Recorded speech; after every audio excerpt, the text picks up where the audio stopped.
Baiklah, Assalamualaikum warahmatullahi wabarakatuh. Saya Nena Rahmasyari dari kelas 6A Tadris IPA ingin mempresentasikan hasil dari materi saya, yaitu sabuk gempa bumi, gunung api, dan pegunungan.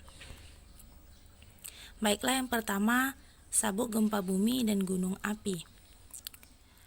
Teori hanyutan kontinen yang dikemukakan oleh W. Jenner tahun 1912 merupakan embrio dari teori tektonik lempeng yang dapat menjelaskan keadaan tektonik permukaan bumi, terjadinya gunung api dan gempa bumi.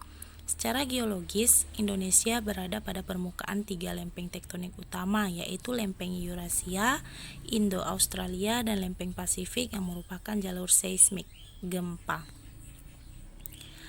Seismologi berasal dari dua kata Greek, yaitu seismos yang artinya gempa dan logos artinya ilmu. Pada hakikatnya, seismologi adalah ilmu yang mempelajari gempa, di antara lain meliputi studi tentang sumber gempa, pengamatan gempa, penjalaran gelombang, seismik, struktur interior bumi, prediksi gempa, gempa tsunami, dampak gempa dan mitigasinya, seperti bangunan tahan gempa.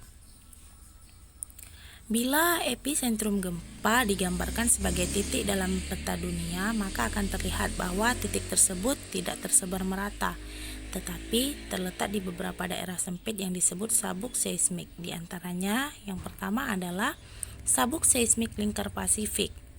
Sabuk seismik lingkar Pasifik ini ialah sabuk yang mengelilingi lautan Pasifik melalui Irian, Sulawesi Utara, Filipina, Jepang, Kepulauan Kuril, Kamchatka Timur, dan Adda.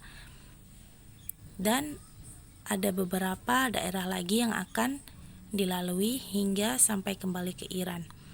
Selanjutnya yaitu sabuk seismik Mediterania atau Alpide.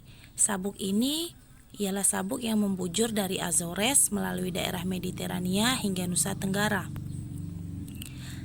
Di kedua sabuk seismik lingkaran Pasifik dan Mediterania terdapat deretan gunung api aktif yang memanjang dari barat sampai ke timur, sehingga Indonesia mempunyai sabuk gunung api terpanjang di dunia dengan jumlah 129 gunung api atau 15,56% dari total gunung api di dunia.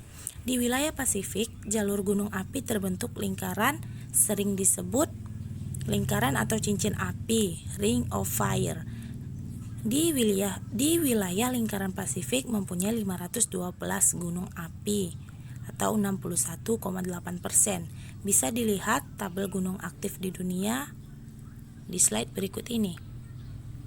Nah, bisa teman-teman lihat melalui tabel ini, inilah gunung-gunung yang aktif di dunia.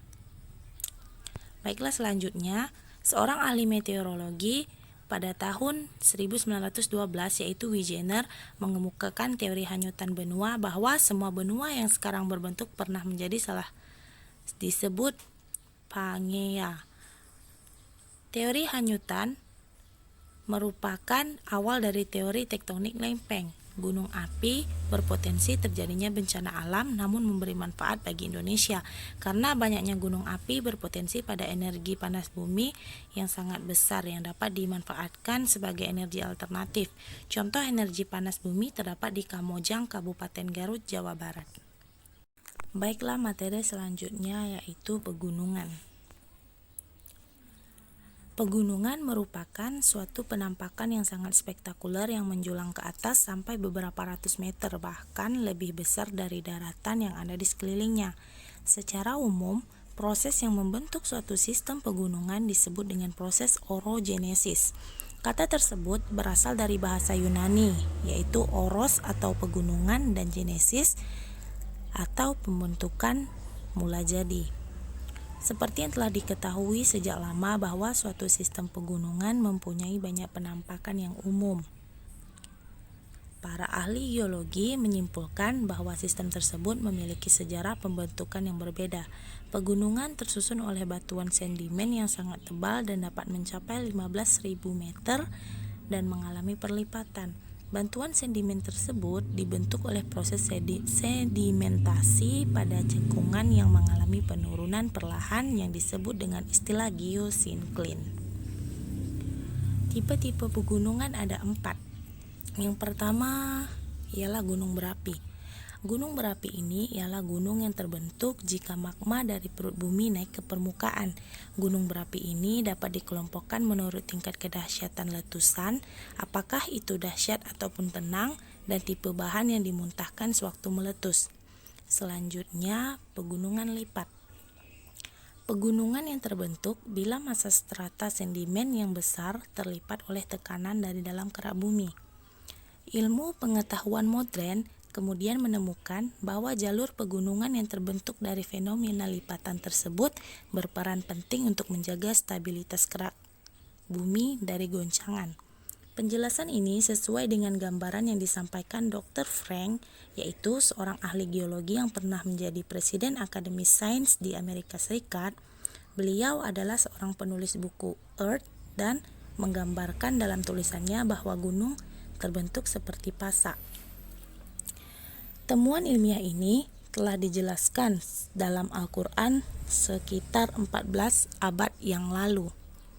Ayat Al-Quran tentang pegunungan ini yaitu salah satunya terdapat pada surah Al-Anbiya ayat 31 yang artinya, dan kami jadikan di bumi ini gunung-gunung yang kokoh supaya bumi itu tidak goncang bersama mereka, dan telah kami jadikan pula di bumi itu jalan-jalan yang luas agar mereka mendapat petunjuk.